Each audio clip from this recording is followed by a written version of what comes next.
अब अगर किसी को चेक बाउंस का केस दर्ज करवाना तो पहले उसको इन 6 शर्तों का पालन करना पड़ेगा जो कोर्ट ने जजमेंट के अंदर बताई है। ये जजमेंट अभी का है, 2024 का है। इसके अंदर कोर्ट ने यह बताया कि अगर कोई व्यक्ति किसी के ऊपर चेक बाउंस का केस दर्ज करवाना चाहता है तो उसको इन 6 शर्तों में से एक शर्त का पालन करना पड़ेगा ही पड़ेगा, और अगर वो एक भी शर्त का पालन नहीं कर पाता तो वो चेक बाउंस का केस नहीं बनेगा, ना उसका मामला दर्ज होगा। तो ये 6 शर्तें हैं, कौन सी तो सारी आपके साथ में मैं डिस्कस करने वाला हूं। ये जजमेंट भी आप लोगों को फ्री में मिल जाएगा, कैसे मिलेगा इसी वीडियो में आपको मैं बताने वाला हूं। तो पहली शर्त ये बता दी कोर्ट ने कि जैसे जो व्यक्ति चेक बाउंस का मामला दर्ज करवाना चाहता है तो उसको आके कोर्ट को ये चीज बतानी पड़ेगी कि जिस दिन वो चेक लगवाने के लिए बैंक में गया था उस दिन उसके खाते में उतना पैसा नहीं था, जितना चेक के अंदर लिखा हुआ है उतना पैसा नहीं था।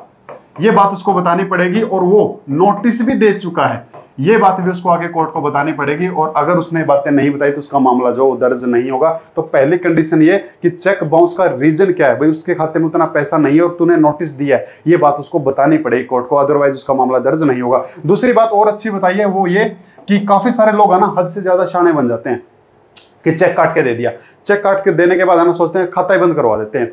जब ये चेक लगाने के लिए जाएगा तो बैंक वाले क्या कहेंगे, भाई ये तो खाता है ही नहीं, खाता बंद हो चुका है, तेरा चेक वापस लेके चला जा, तो चेक बाउंस का केस बनेगा नहीं। तो इस जजमेंट के अंदर कोर्ट ने स्पेशली ये चीज बताई है कि अगर कोई व्यक्ति जिस टाइम उसने चेक काट के दिया था उसका खाता चालू था और चेक काटने के बाद अगर उसने खाता बंद करवाया है तो क्या बन जाएगा, वो चेक बाउंस का केस बन जाएगा जी, अगर खाता उसने बंद करवाया है। लेकिन ये बात उस व्यक्ति को कोर्ट को बतानी पड़ेगी, साबित करनी पड़ेगी जो चेक बाउंस का केस लगवाना चाहता है कि जिस टाइम इसने चेक काट के दिया था उस टाइम इसका खाता जो था वो चालू था, बाद में इसने बंद करवाया, इंटेंशनली बंद करवाया, तो क्या बन जाएगा, चेक बाउंस का केस दर्ज हो जाएगा, अदरवाइज उसका मामला दर्ज नहीं होगा। तीसरी बात और अच्छी बताई है, तीसरी बात ये कि अगर कोई व्यक्ति बैंक में गया है चेक लेके, जी चेक लगा दो मेरे को पैसे चाहिए, और बैंक वाला ने उसका चेक मोड़ दिया, वापस कर दिया, इस बात को लेके कि भाई जो चेक होल्डर है ना जिसने चेक काट के दिया इसके साइन मिसमैच हो रहे हैं। अगर साइन मिसमैच है, बैंक वाले बता देते हैं कि जो साइन है ये साइन मिसमैच हो रहे हैं, तब ऐसे केस में भी क्या बन जाएगा, वो चेक बाउंस का केस बन जाएगा, चेक बाउंस का मामला जो है वो दर्ज हो जाएगा। तो 3 बातें ये होगी, 3 और बताने वाला हूं। पहली बात ये बताइए कि उसको आके कोर्ट को बताना पड़ेगा, जनाब इसका जो चेक बाउंस जो मामला, ये जो चेक बाउंस हुआ ना इसका रीजन ये है कि उसके खाते में इतना पैसा नहीं था और मैं नोटिस भी दे चुका हूं। दूसरा ये कि जिस टाइम चेक काट के दिया था उस टाइम खाता चालू था, बाद में इसने बंद करवाया। और तीसरा ये कि बैंक वालों ने चेक वापस इसलिए किया क्योंकि साइन मिसमैच है, यानी कि उस बंदे ने मेरे साथ में क्या किया, झोल किया है। तो क्या बन जाएगा, ये चेक बाउंस का केस बन जाएगा जी। और फिर से अगली बात जो बता दी, चौथी बात जो बता दी कि अगर कई बार क्या करते हैं लोग हद से ज्यादा शाणे बन जाते हैं और कुछ लोगों के साथ हो भी जाता है, रियलिटी में भी हो जाता है। चौथी बात ये, कुछ लोग क्या करते हैं बैंक खाता जो अपना होल्ड पे करवा देते हैं या फिर ब्लॉक करवा देते हैं, भाई जो लेन देन है उसको रुकवा देते हैं। कई बार क्या होता है, कई बार रियलिटी में भी हो जाता है, मान के चलो किसी खाते के साथ में फ्रॉड हो गया, वो ऑनलाइन जो फ्रॉड होते हैं ना, अब फ्रॉड होते हुए क्या करता है अपना खाता ब्लॉक करवा देता है, बंद करवा देता है। अब खाता ब्लॉक हो गया तो उसमें आप चेक लगाओ, कुछ भी लगाओ, वो चेक क्या हो जाएगा, वापस हो जाएगा। तब ऐसे में फिर हो जाएगा बैंक कोर्ट के पास में, जी चेक बाउंस का मामला मेरा दर्ज करो। तो उसको ये चीज बतानी पड़ेगी कि उसने जो बैंक खाता जो रुकवाया है वो इसलिए रुकवाया ताकि मैं पैसे ना निकलवा सकूं, ये बात उसको कोर्ट में साबित करनी पड़ेगी, तब उसका मामला दर्ज हो जाएगा, अदरवाइज नहीं होगा। क्योंकि कई बार रियलिटी में कुछ लोगों के साथ जो फ्रॉड होता है ना, पैसे का फ्रॉड हो जाता है। अब ऐसे वो खाता बंद करवा देते हैं ताकि मेरा और पैसा ना निकल जाए। अब उसने जो बंद करवाया है वो किसी क्राइम के अकॉर्डिंग करवाया है, उसका चेक रुकवाने के लिए नहीं, तो इंटेंशन क्या है उसकी गलत नहीं है, तब ऐसे में मामला दर्ज नहीं होगा। लेकिन अगर कोई जानबूझ के अपना खाता बंद करवा देता है, जी मेरा खाता है ना कुछ टाइम के लिए ब्लॉक कर दो ताकि कोई पैसा ना निकाल सके, तब वो क्या बन जाएगा, चेक बाउंस का केस बन जाएगा। और जिसने मामला दर्ज करवाया है उसको ये बात कोर्ट को बतानी पड़ेगी, इसने इंटेंशनल इस खाते को ब्लॉक करवाया है। ठीक है, 5वीं शर्त यह बता दी कि अगर कोई बंदा जाता है चेक लेके बैंक के पास में, जी मेरा पैसा निकाल के दो, लेकिन बैंक उसको बताता है कि भाई जिसने चेक जारी किया उसने मना किया, यानी कि इस चेक पे पैसा नहीं देना है, तो वो क्या बन जाएगा, वो भी चेक बाउंस का केस बन जाएगा। यानी कि बैंक मना कर देता है, बैंक मना कर देता भाई इसके लिए हमको है ना रिस्ट्रिक्शन लगाएगा इस चेक के ऊपर, तो हम इसका पैसा नहीं दे सकते हैं, तो फिर भी वो चेक बाउंस का केस बन जाएगा, अदरवाइज वो केस नहीं बनेगा जब तक वो साबित ना कर दे कि इसने बंद करवाया है जानबूझ के।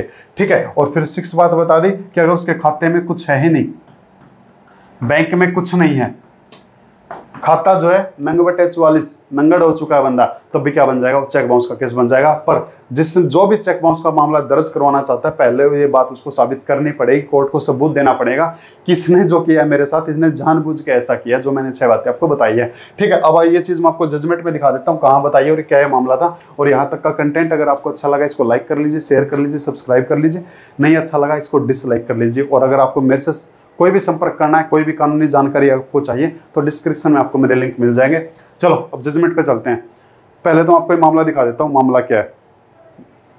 अरे आजा भाई, आजा आजा आजा। देखो, पार्टी ने 482 सीआरपीसी 482 की एप्लीकेशन लगाई है। 482 की इसलिए लगाई जाती है ताकि जो नीचे वो कोर्ट में जो मामला चल रहा है वो क्वेश हो जाए। ठीक है, इन्होंने लगाया।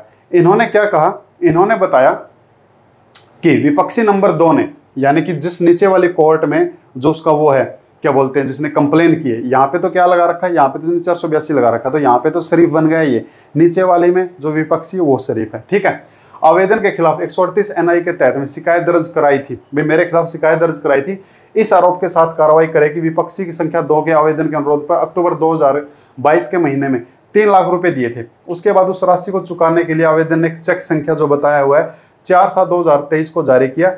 शिवालिका ये जो भी चीज थी बैंक था, ठीक है, और खाते में 3 लाख की राशि बैंक के समक्ष प्रस्तुत की गई थी, लेकिन बैंक द्वारा इसे 12/7/2023 को वापस कर दिया था कि भाई खाता बंद है। यहाँ जो मसला था वो खाता बंद का था कि भाई ये जो खाता है जिसमें तू जो जिसके अकॉर्डिंग ये चेक लगा है हुआ है वो खाता बंद हो चुका है भाई, हम पैसा नहीं दे सकते, खाता ही बंद हो चुका है। अब खाता बंद हो चुका तो फिर भाई ठीक है, और उसने 15 दिनों के भीतर चेक की राशि का भुगतान करने की मांग करने के लिए नोटिस भी भेज दिया कि भाई वो तेरा जो बैंक खाता है ना वो तो बंद हो चुका है, पर मेरे पैसे मेरे को दे दे। उसने नोटिस भी भेज दिया, पर सामने वाले ने उसका भी कुछ नहीं किया।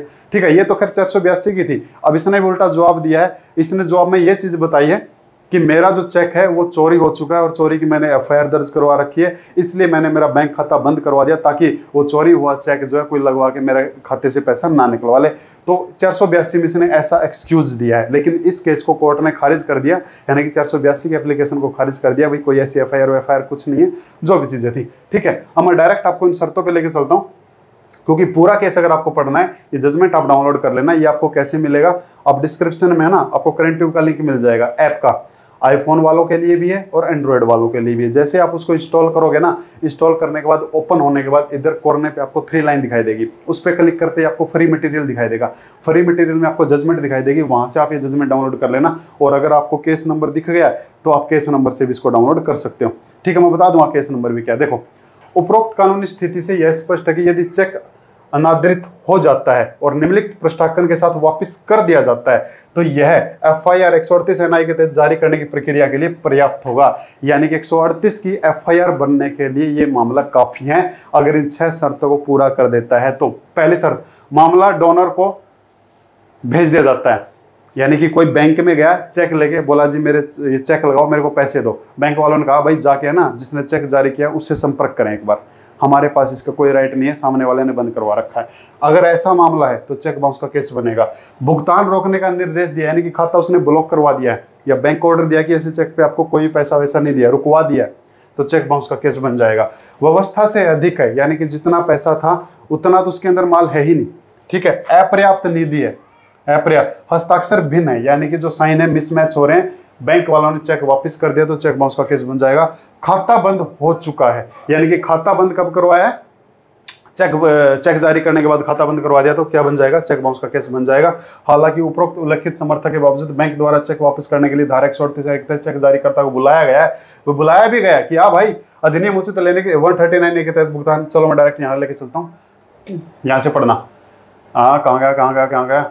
बैंक की ओर से उपरोक्त समर्थन पर कार्रवाई या विवाद हमेशा मुकदमे के दौरान उठाया जा सकता है, लेकिन प्रारंभिक चरण में शिकायत की कार्रवाई को रद्द करने का आधार नहीं हो सकता। वर्तमान मामले में भी प्रसंगत चेक बैंक द्वारा खाता बंद प्रश्नांकन के साथ वापस कर दिया गया था, तो इसलिए उपरोक्त कानूनी स्थिति को देखते हुए सेक्शन 138 एनआई एक्ट के तहत में आवेदन को बुलाने का कोई अवैधता नहीं है कार्रवाई करना, इसलिए वर्तमान आवेदन विफल हो जाता है। यानी कि 482 की एप्लीकेशन जो है वो खारिज कर दी जाती है, कैंसिल कर जाता, खारिज कर दिया जाता है। तो ये 482 की एप्लीकेशन को इस व्याप पे खारिज कर दिया, क्योंकि वो चेक बाउंस का मामला बनता है। क्यों बनता है, क्योंकि उसने जो खाता बंद इसलिए करवाया था ताकि वो चेक से पैसे ना निकलवा ले। वो जो एक एक्सक्यूज दिया था ना कि सर मेरा जो चेक है वो चोरी हो चुका है, इसलिए वो चोर मेरे खाते से पैसा ना निकलवा ले, इसलिए मैंने खाता बंद करवाया, ऐसा एक्सक्यूज दिया इस एप्लीकेशन के अंदर। आप इसको पूरा पढ़ लेना, ठीक है। तो वो कोर्ट ने खारिज कर दिया, भाई ऐसा कुछ नहीं है, तूने जो बैंक खाता बंद करवाया इसलिए करवाया ताकि ये पैसा ना निकलवा ले, चोरी वाला कोई मैटर नहीं है, और एप्लीकेशन को खारिज कर दिया।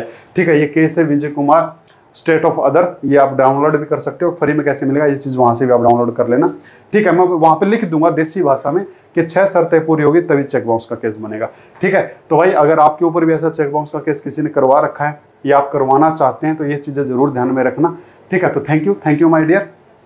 फिर मिलते हैं किसी कंटेंट के साथ में, उस कंटेंट के साथ में जो आप चाहो, और आप क्या चाहते हो कमेंट बॉक्स खुला है। और ये कंटेंट अच्छा लगा तो लाइक कर ले, शेयर कर लें, सब्सक्राइब कर लें, नहीं अच्छा लगा इसको डिसलाइक कर लें।